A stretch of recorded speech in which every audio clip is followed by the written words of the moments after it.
realm of play. Yep, does play a fair amount of mechanically intensive champions. We talk about the Akali. Also had a Fizz game, had some Aurelia games, some Yasuo games. He likes pressing buttons. Always hit that poppy. It looks like they may lock that in for Fallen Bandit on the top side.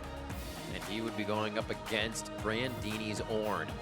They have a lot of crowd control in this fight. Boy, I can't help but look at that Poppy and see how good that would have been against CLG's comp, stopping the Lee Sin, stopping the Rakan, stopping the LeBlanc.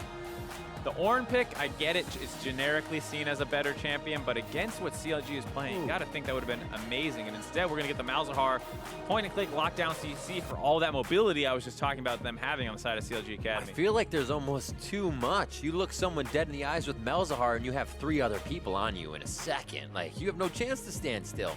This is gonna be crazy. Yeah, it's gonna be a pretty high ask for Linsanity here, it feels like, but maybe you can do it. It does have... I like it. I like when players put themselves in this position. And definitely some adaptations coming through in this draft. I think the Lee Sin is interesting and a lot earlier game focus, it kind of feels like, with some of these. And so much of this game has come down to the mid-game skirmishing. So maybe that's why people are starting to shy away a little bit more from the 2.5, 3-item power spike champions.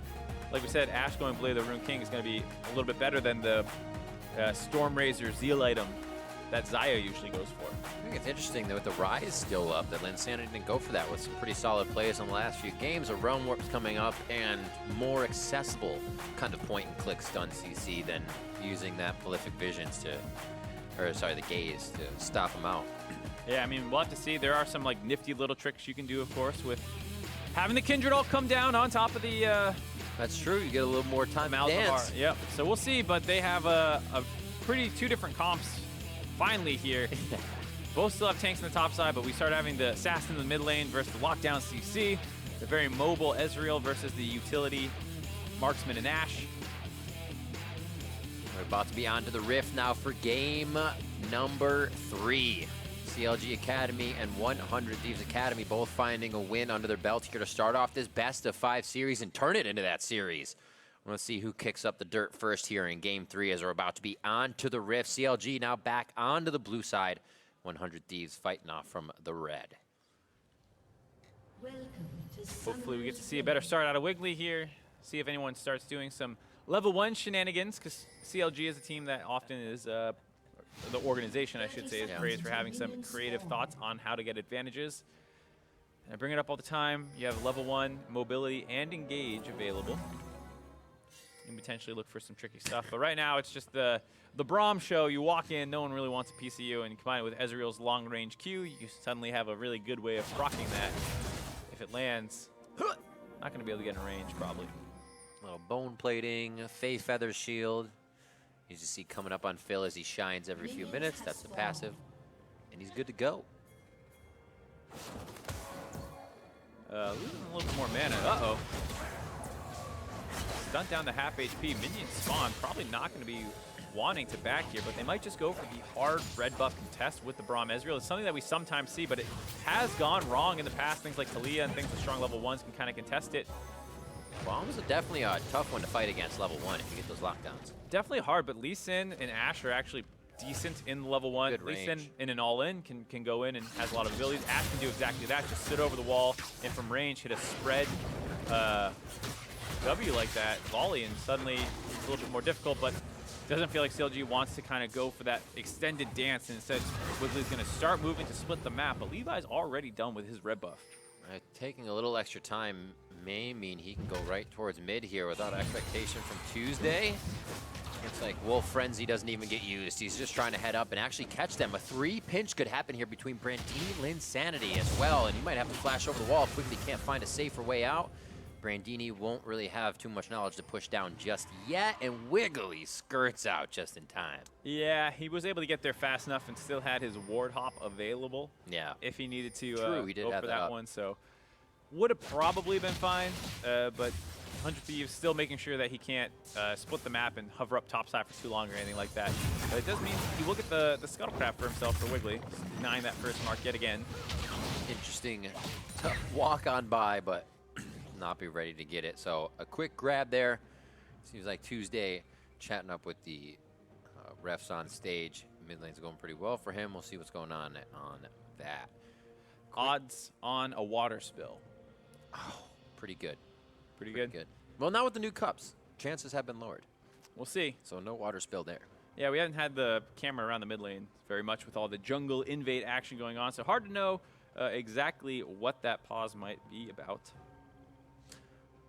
There is another fly on stage. This is beginning to be a problem.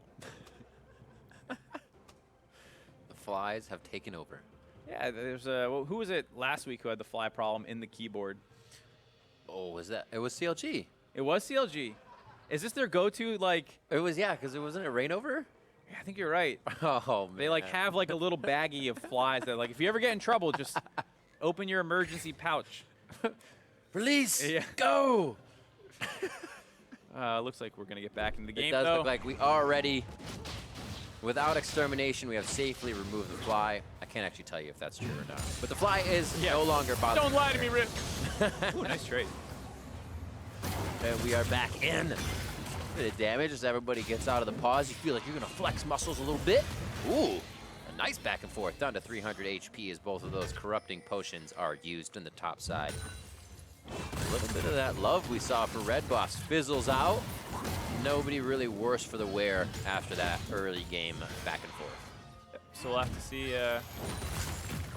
how this one breaks out. The Poppy versus Ornn matchup is a pretty interesting one. You can stop his E with the W, obviously, and also his ultimate. He will always get the first Ornn horn to summon the one that applies brittle and does a little bit of slow damage. Yeah. But if you are well positioned, you can stop him from getting his ultimate off because it does require a little dash out of Ornn to headbutt it back in the redirect and get the knock-up. And That's insane. you can sometimes stop that if... I'm not exactly sure how it works. It does seem slightly inconsistent. Like if the Ornn does it well, sometimes they still get it. Yeah. But if they try and do it a little early, because it is a relatively forgiving window, then you kind of get punished. So the Poppy, I'm not quite sure it's 100% stop on the ultimate, but it does tighten the window substantially. I feel like that having it happen then becomes even more of an abrupt situation for the Ornn to not see his ultimate go right in front of his face. Fallen Bandit, about that 75% mark push here for Brandini. So he's staying safe with a nice wave, but Brandini also gets relatively safe farm. So those guys are kind of in a stalemate. See Linsanity in mid. Holy macaroni, down to 150 HP instantly. In the eyes of Levi too, saying, if you're gonna leave for a second, I'm gonna try to take that. Malefic Visions is on before it looks like he was gonna go for another distortion kill almost. Yeah, Tuesday having a good time early on in this laning phase, and Wiggly tried to steal away the wolf, so Tuesday knows exactly where the enemy jungler is, but now they might have gotten a little over-aggressive. A TP as well from Fallen Bandit. He's coming in near the wolf pit. A very deep ward for CLG, and he may now be in the frying pan as Wiggly. One hit from going down. That's going to be Linsanity's. A lot of summoners used for that. Wiggly looks like he should be able to skirt out of this one. Or, I'm sorry, Fallen Bandit, I should say. And they get themselves to safety. Really surprising play there. The teleport by Linsanity kind of being the final nail in the coffin. It did look like a pretty clean escape, all things considered, by Wiggly and Phil, able to use each other's mobilities to catapult themselves further ahead. But the fact that Tuesday had recalled to match the back by Linsanity, but one has Ignite and one has TP, and he brought the extra bit of damage needed to clean this one up. Here's the chaos again. You see both top laners start teleporting in as well. There's one on the Raptor pit, one on the backside there, and none of those actually mattered because guess who got in there first? Linsanity, helping with that kill, getting it for himself. Let's see if that has any influence on the lane matchup because Tuesday was looking pretty good before that. Quick push on the lane we see from the bot side. That Ignite goes down immediately from Tuesday to say, I want lane pressure right now. And he goes hard on Linsanity with no summoners up for him. Yeah, a little surprised to see that one. There is no flashes in the mid lane anymore. Yeah. King 6 is going to try and use the ult, Oh, but he gets him under the turret! What a play from Linsanity! Just barely missed spacing that one by Tuesday. Tried to use the double distortion on the flash list Linsanity to potentially set up a Wiggly kill, but too far under the turret, and Wiggly couldn't get in range in time, and that's the second kill now for the Malzahar, able to punish.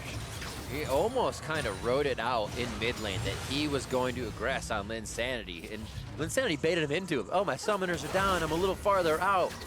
Tuesday ate that one right up. Insanity uses the ultimate to find himself a kill, and 100 Thieves will have a bit of control on those scuttles now. Here it is again. Yeah, so overall the idea of chunking him low, hoping to get 6 first, but Linsanity's spells on the minion wave give him 6. He was 5 at the start of that, but his Malefic Visions and his little minions running around there level him up to 6. And Insanity gets the punish, and a big part of that is also due to the kill he got and the XP you received from that. Helping giving him the extra XP because Tuesday was winning the lane hard enough. Levi was leeching it.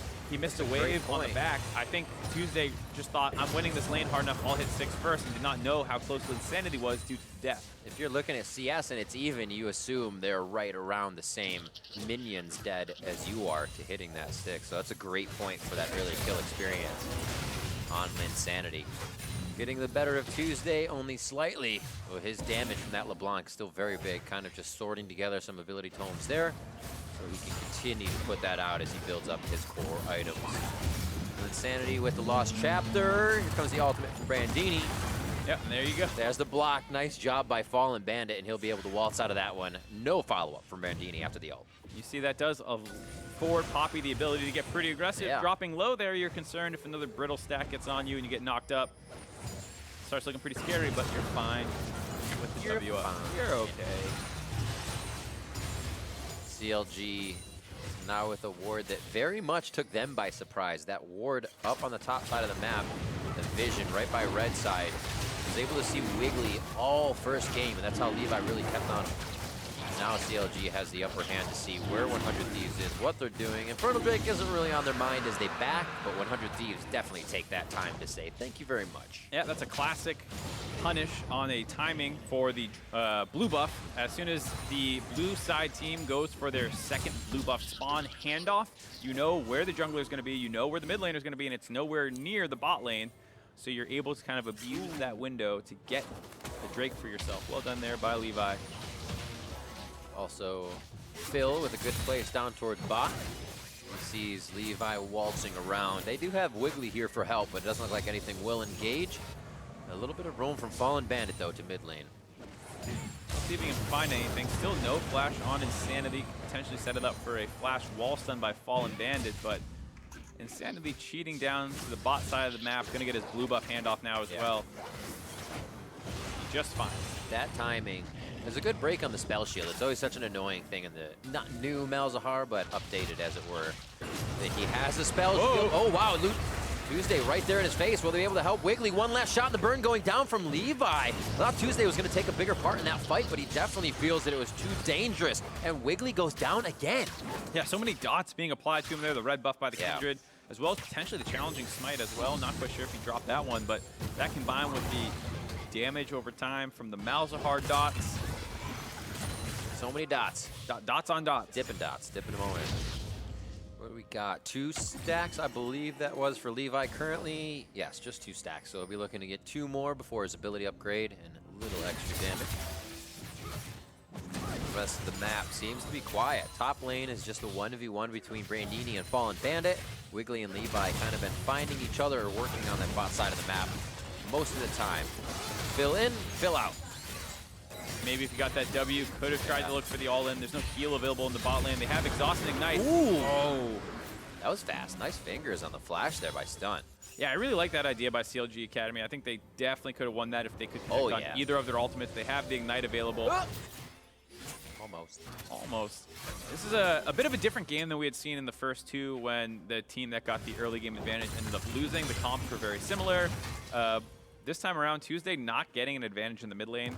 Going to have a harder time splitting with the 1-3-1, as well as the fact that Insanity has the TP means he's probably going to be understanding he wants to match that a little bit more. And you don't have any kind of pressure in the side lane with the LeBlanc, and your Lee Sin is 0-2 and falling behind more and more. It does feel more difficult, but they still have the Ashe, the Poppy, other tools to team fight, but feels like some of their win conditions have been slipping away a little bit. I know you saw that Tuesday. Fear the ward. Yeah. All right. Looks like you walked by it. A lot of movement by CLG down towards that bot side of the map here. Cloud Drake will be next. Up in a matter of minutes, the fight top side. Steadfast Presence goes down. The ult cannot come back through. 200 HP for both fighters. Brandini and Fallen Bandit skirt away from the fight, but Levi looks to get that last Wolf Frenzy in. The mounting Dread to attack. Levi under the turret. Fallen Bandit says, my out is the in for Brandini's kill. And it looks like they're both just gonna have to walk away from this one. Brandini actually getting a little gummies for himself. Could go back into this fight. Bellows Breath just missing from over the wall. And Fallen Bandit takes the long way out. Maybe the tensest game of Ring Around the Rosie I've ever seen. Had to get away from 2 different people. They also had Malzahar potentially moving up. Now there's the bait, though. Oh, Lambs Spike goes down. A fight on the bot side. Dive as well. Coming in on Rakara and Stunt. Levi, one last attack. He gets hit. Phil is in the front. His Stunt's ready to lock him down. Gets over the wall with quickness as well to find the safety. And it looks like everybody gets out alive somehow. Save Otto. Otto is still dead. I apologize. Otto and Levi. And Levi. Being the 2 who go down. Just so much going on. Very crazy fight. The top side with Levi showing Wiggly wanted to move down to the bot lane and prep a dive. They see Levi going too hard here, but they forget about the Malzahar TP. So while all this is going up on the top side and CLG thinking this means their bot lane is free to go aggressive, the Malzahar, who was roaming up to the top side, actually is able to flip his attention down to the bot lane play, and this TP behind onto a ward in lane cuts Otto off from his jungler and support who are trying to go aggressive, and I just don't think they have any idea what's coming, and Otto doesn't know if he's supposed to go meet up with the other 2 guys or kite down, and doesn't make a decision until Malzahar makes it for him and locks him down underneath the turret. The second time that's happened for Linsanity. Makes those kills even easier. Yeah. Rakara and Stunt fast on the fingers today. Flashing arrows and flashing kicks so far. It doesn't mean CLG is going to stop firing them, though. They're going to have to be fast the entire time. That's what makes it difficult. It's none of those hard games like Dark Souls these days. It's old Super Mario when you just couldn't make that second jump, right? You look back at that and you're like, how couldn't they make that second jump? That's what used to make you angry. I don't know, dude. I've always like my tangent. Yeah, I like your tangent. I was gonna say I've always struggled with some league mechanics, so I'm not quite sure it's a new school versus old school thing for me, just being bad. Fair enough. Got to start somewhere. Yeah. 14 minutes on the clock. 4-1 in favor of 100 Thieves. Just about a 2,000 gold lead as they trade back and forth. Oh. That's the worst. Wow. That's the worst feeling as a support, too. You're like, you know I'm still here, just don't get aggressed on. Oh, you got aggressed on. All right, we'll back off. It happens, but it's good on 100 Thieves. You got to take that chance. And it's extra tragic because it's the Ashe lane, as we see some more very aggressive trading. Yeah. Because it's the Ashe lane, the Rakan collapse range is so much shorter as, hold on here, maybe some stuff going up on the top side. Brandini's got a long way to go to get out of here. No flash available. All the Forge God's still there, but Brandini's up the river without a paddle on this one. He needs to get on the other side. It does not look like that's going to happen. He might be able to get himself a kill, though. Just misses his breath and the shove forward, and they're going to pick that one up for Fallen Bandit. Help from Wiggly as a true shot barrage soars across the map. Seemed a little greedy by Wiggly, not wanting to go for a QRQ execute combo, trying to get it onto a Fallen Bandit, who had to E onto a minion to avoid Brandini's E, which does do some damage now after a buff quite a while ago, and did manage to outplay it and live, but very close. They're going to continue to transition this into a push on the top side turret, as they know that the enemy team has committed to the Dragon. 2 Drakes now for 100 Thieves. Feels good. Most games have traded each objective, and back to this topside fight. And, you know, Fallen Bandit had to play this really, really well. Didn't need to use the W there, as he already stepped outside the knock-up range from the E, but still knows that he has the ult to counteract Brandini's ult, so he times it to make sure he can't call the Forge God up, but it's still crazy. An extremely close fight, as Wiggly did not want to kick him back underneath the turret, I'm pretty sure, and then Fallen Bandit, to avoid dying, went for an E onto the minion wave to make sure that he was far enough away from Brandini that he didn't take any final damage there. Very well played by Fallen Bandit. Quick plays. A little cleanup here as they start to switch lanes up with turrets down. We'll get a swap from that top side. See what the AD carry and bot laners can do as they start to pressure. In goes Phil. Oh, he stops him dead in his tracks, but there's just too much crowd control coming through. Wait a minute, they take down Tuesday. Linsanity lives after getting hit with crowd control after crowd control. Brandini might continue the fight, a quick Bellows breath. But what a turnaround for Linsanity, living with a sliver of health multiple times. Every time, pretty much, being the kind of like anti-engage and anti-aggression Gates tool. are up. Every time Tuesday goes in, doesn't work out. This time they bring extra help with Phil and Otto, both committing their ultimates, not actually finding anything in the mid lane.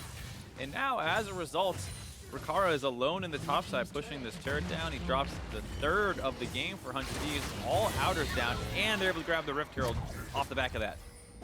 Whew. Insanity definitely having some very good games this series, and it has been great play from Tuesday. Just on the cusp of getting a kill every time, and just missing out. We'll see it here again as they go in for the kill. Just the Voidlings, nice ult right there actually to interrupt the dash coming in, and then even though this lands, neither guy wants to walk forward. And that was a bit of a miscommunication because the turret was on Phil and Tuesday could have stayed in there. He was getting hit up by the Voidlings and maybe was scared of that, but here we go. The teleport is coming in non-stop for 100 Thieves to kind of counteract a lot of this aggression. It's like they're definitely coordinating now, right? It's like yours is up, mine is down, it's going down, then we'll have another one up. Just keep it going. Rinse and repeat. And you can see CLG is having a hard time keeping up. The team that we say focuses on the macro first is trying to find a way back in that game right now. 18 minutes on the clock, 5-2. Looking at just about a 3,000 gold lead here for 100 Thieves. Could really be pushed in either direction. We're gonna have Baron up in just 2 minutes and a Mountain Drake coming up just around the same time.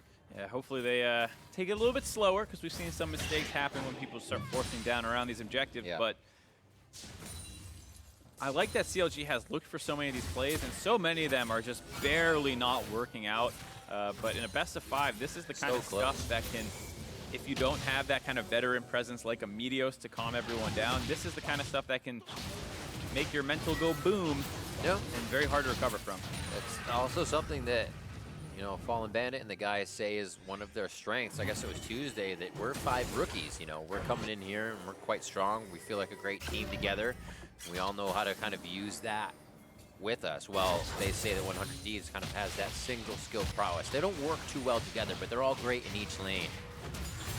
See CLG kind of bring themselves back to that great in each lane and working together point. Yeah, I mean, that's the big thing is a lot of these things are outplays kind of working in 100 Thieves' favor. Right. Flub engages just barely by CLG, misspacing slightly to be underneath the turret. Ooh. And 100 Thieves always being ready to punish. 5 strong, ready for a fight. Summoner's up as well for Linsanity if he wants to target someone fast. But they're just going to get the wave clear on here, push as much as they can up, and all the wards they place, so much vision on CLG as they want to come back out towards that Baron area. And here's Rift Herald for 2nd mid-tier turret from 100 Thieves. Probably be able to drop the turret with this as Riccara also there to throw some damage down.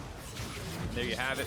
Might keep going. Let's see what they try and do here. It looks like it. They have a wave up top that CLG is going to have to react on in just a few seconds. So great pressure all around the map. You already have a back from Fallen Bandit to take care of a little bit of that. I don't know if the inhibitor's on the menu just yet, but 2 turrets, one of them being an inhibitor turret, was for 100 Thieves as they extend that gold lead.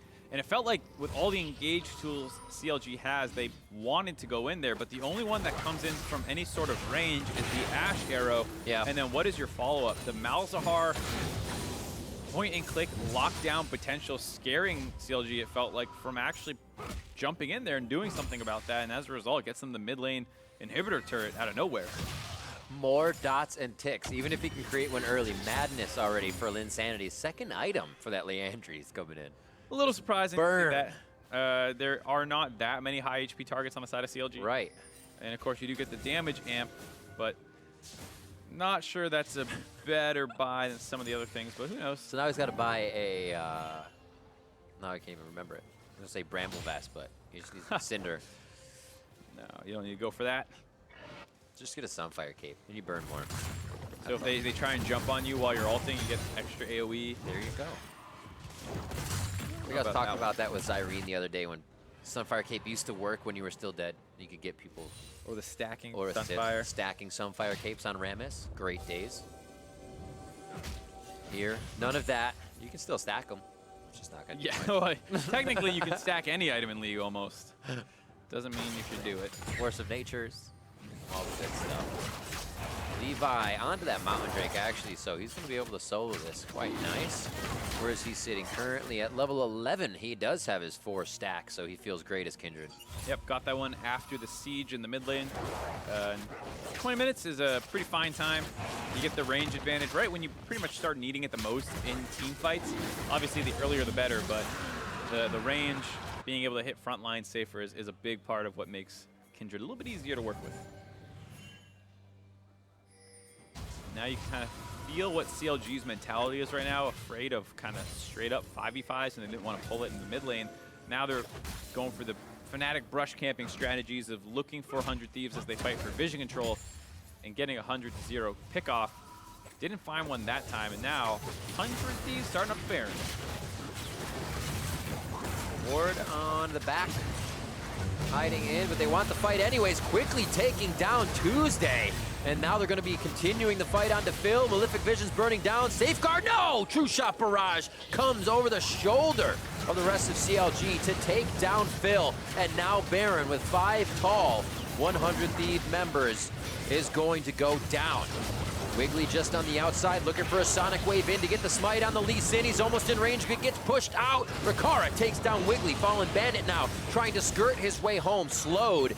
But 100 Thieves just says, do not chase. We're going for the back. We need to get back on the map and pressure. All too easy for 100 Thieves there. They had so much vision control that they were actually able to just walk up and Malzahar ult a LeBlanc. Yeah. Something that should be very difficult to do, but Tuesday just had no idea it was coming. Didn't need to commit the flash. LeBlanc could not get out at all, and that just shows how far ahead and how well 100 Thieves is playing, that the Malzahar is able to do that. And Phil did his best to try and keep him alive, but no one else was in range to contribute. Arrow goes wide. Getting chilly in here. Man, and to think I was like, yo, it would be so great if they had a Rise. More crowd control. I mean, he is just playing this Malzahar crazy. And we've said it, CLG has had ins. They have the ultimates to find the fights. They've had good engages, and it seems like 100 Thieves just has that luck on their side today to slip out of these and then have the upper hand. Luck or better mechanical skill? That is the question. This one, maybe not the best show of mechanical skill as Tuesday gets to run forward and press R, but that's all he needs to do. The rest of the team is there to follow up. They're able to get that kill pretty much right away. Brandini misses the ultimate. I guess he's so used to getting stopped by the Poppy that even when the Poppy's not there, he starts messing it up. But either way, it didn't matter, gets the kill. Now they're going to be able to snowball with this Baron buff, working on their second inhibitor. Tuesday on the right, looking for that LeBlanc flank. If he can get anybody in the back line for 20, 30% of their health, that's all he needs to do at this point, because they need to stop the power of 100 Thieves here in Game 3. Phil takes one shot from Rikara, and it's about half his HP. And they're going to have to back to the fountain.